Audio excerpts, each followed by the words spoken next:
करेंगे अमलगामेशन के साथ संबंधित एक न्यूमेरिकल।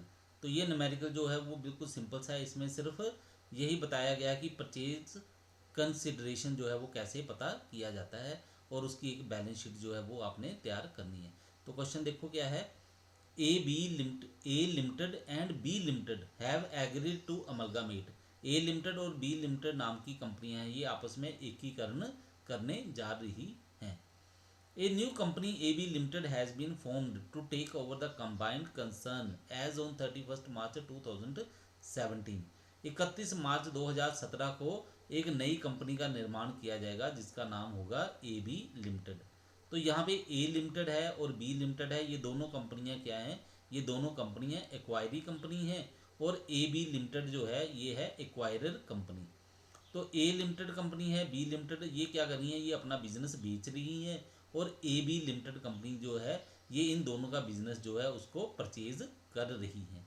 ठीक है, तो ए लिमिटेड है, बी लिमिटेड है, ये पहले से स्थापित कंपनी है, ये अपना क्या करेंगी, बिजनेस को बेचेंगी और एक नई कंपनी का निर्माण करेंगी ए बी लिमिटेड का, जिसे यानी कि ये बिजनेस बेचा जा रहा है। After negotiations, balances in the books of the two companies have been agreed as shown below। समझौते के बाद इन दोनों की किताबों में, दोनों कंपनियों की बुक्स में जो बैलेंस आ रहे हैं वो इस प्रकार से हैं। तो ये देखो इक्विटी एंड लाइबिलिटी, सबसे पहला पार्ट है share holders funds. Share capital, share of ₹10 each. A limited में 10 लाख और बी लिमिटेड में 5 लाख। इसका मतलब है ए लिमिटेड में 1 लाख रुपए के शेयर हैं, एक शेयर की कीमत 10 रुपये है, तो 10 लाख रुपया अमाउंट बन गई शेयर कैपिटल की। और बी लिमिटेड में क्या है, 50,000 शेयर हैं, एक शेयर की कीमत 10 रुपये है, तो ये 5 लाख रुपया बन गया। इसके बाद बाकी बैलेंस देखो, रिजर्व फंड दिया गया है, सरप्लस अकाउंट है, ये टोटल मिला के शेयर होल्डर फंड्स बन गए हैं। इसके बाद करंट लाइबिलिटी है, तो करंट लाइबिलिटी में है सन्ड्री क्रेडिटर्स। ए लिमिटेड में 80,000 और बी लिमिटेड में 50,000 रुपये। तो इसका मतलब आउटसाइड लाइबिलिटीज़ अगर देखें तो सिर्फ एक ही है और वो है सन्ड्री क्रेडिटर्स, यानी कि सिर्फ इसी को पे किया जाएगा। बाकी के जो हैं वो शेयर होल्डर फंड्स में आते हैं, इनको पे जो है वो नहीं किया जाएगा, ये वैसे के वैसे ही रहेंगे। ठीक है, इसके बाद है एसेट्स, नॉन करंट एसेट्स। इसमें लैंड एंड बिल्डिंग है, plant and machinery, goodwill, patents, इनकी अमाउंट भी साथ में देखते जाओ आप लोग। फिर है करंट एसेट्स, स्टॉक है, सन्ड्री डेटर्स है, कैश एट बैंक है।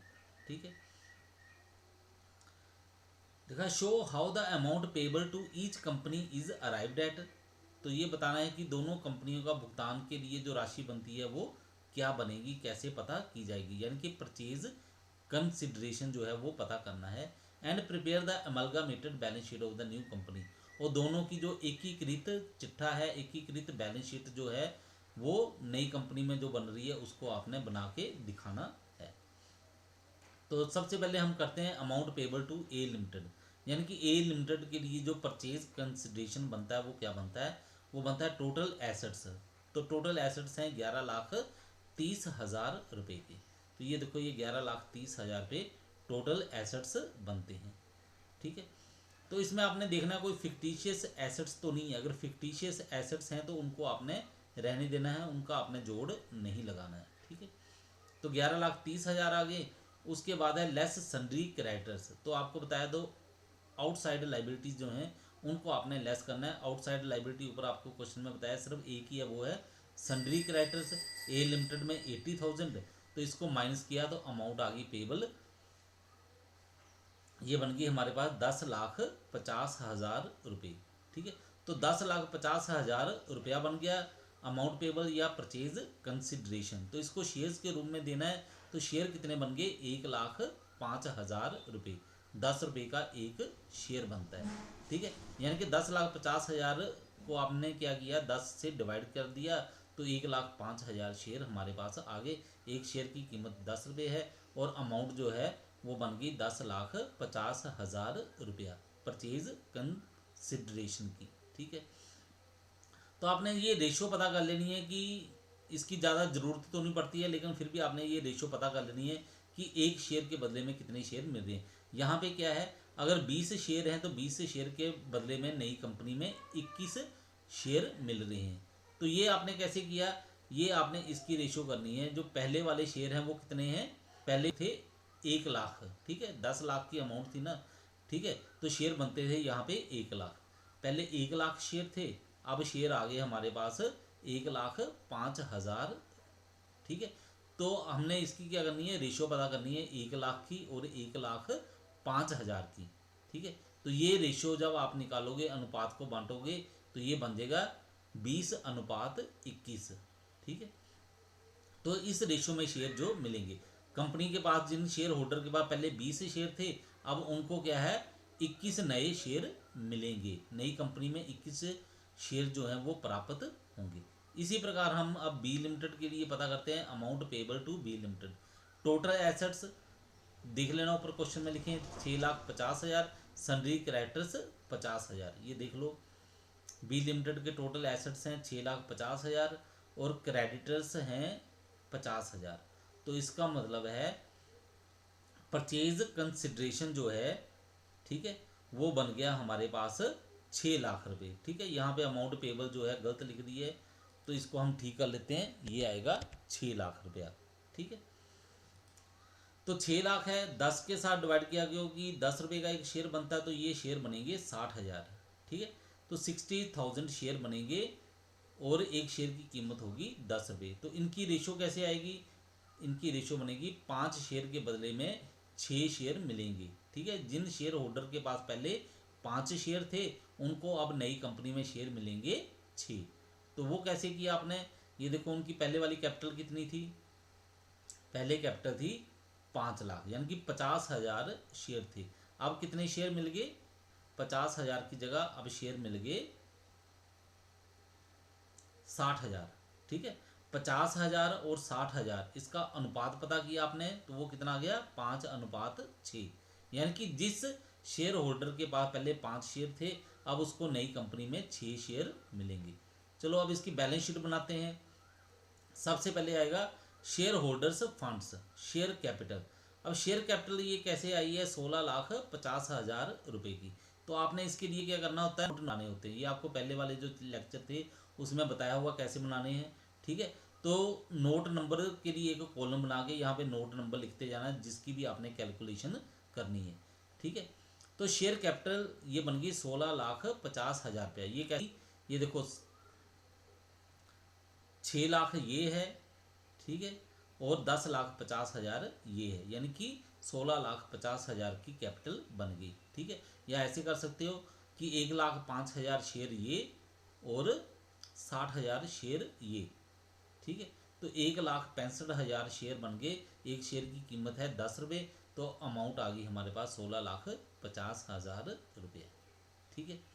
इसके नेक्स्ट हमारे पास जो आइटम बनती है वो है करंट लाइबिलिटीज। करंट लाइबिलिटी में आएगा हमारे पास ट्रेड पेएबल्स। ट्रेड पेएबल्स जो है, इसमें क्या है, हमारे पास सिर्फ सन्ड्री क्रेडिटर्स हैं। इसके लिए आपने नोट नंबर लिख लेना है, नोट नंबर 2 आ जाएगा, ठीक है। तो क्रेडिटर्स का आप देखो दोनों कंपनीज में कितना दिया हुआ अमाउंट, उसका टोटल आपने लगा लेना है, ठीक है।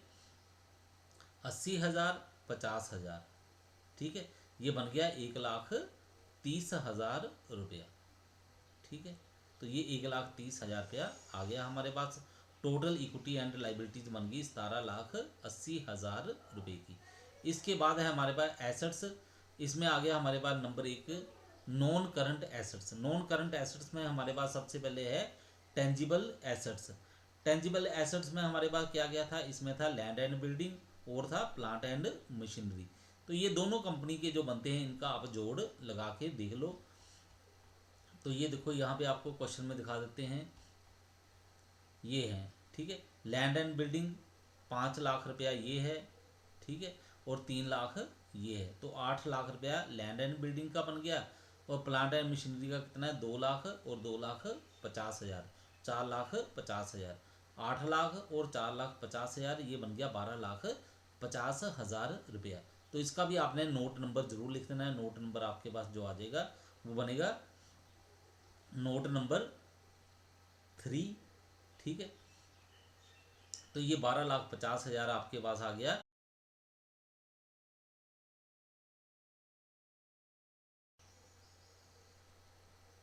तो ये हमारे पास आ गया टेंजिबल एसेट्स का टोटल 12,50,000 रुपये।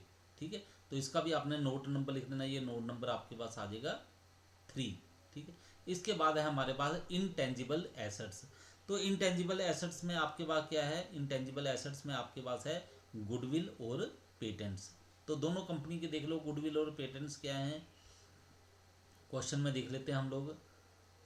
ठीक है, ये देखो गुडविल, गुडविल सिर्फ बी लिमिटेड के पास है 50,000 की, पेटेंट्स हैं 1,10,000 रुपये के। तो ये बन जाएगा आपके पास 1,60,000 रुपया। तो नॉन ये इनटेंजिबल एसेट्स जो हैं ये बन गई आपके पास 1,60,000 रुपये की। इसके लिए भी आपने नोट नंबर लिख देना है और नोट नंबर आपके पास आ जाएगा 4। ये बनाने जरूर हैं आपने। इनटेंजिबल एसेट्स आपके पास आ गई 1,60,000 रुपये की। इसी प्रकार करंट एसेट्स में स्टॉक, तो स्टॉक का भी आपने टोटल लगा लेना है और उसके नोट जो हैं वो लिखते जाना है। तो स्टॉक देखो कितना है दोनों कंपनीज का मिला के, ये देखो ये 1,50,000 और 20,000, 1,70,000 का स्टॉक हो गया। डेटर्स कितने हैं, ये हमारे पास आ गए 1,20,000 और 20,000, 1,40,000 के डेटर्स बन जाएंगे। और कैश एट बैंक कितना बनेगा, 50,000 और 10,000, 60,000 रुपये का। ठीक है, तो ये अमाउंट जो है जोड़ के आपने लिख देनी है और इनके नोट नंबर बना के उनको एक्सप्लेन जरूर करना है। ठीक है, तो ये आ गया करंट एसेट्स। स्टॉक आ गया 1,70,000 का। ट्रेड रिसीवेबल्स, सन्ड्री डेटर्स 1,40,000 रुपये के और कैश एट बैंक 60,000 रुपये का। ठीक है, और ये बैलेंस शीट का टोटल बन गया 17,80,000 रुपये। ठीक है, ये एसेट साइड का और लाइबिलिटी साइड का भी देखो टोटल वही है। ठीक है,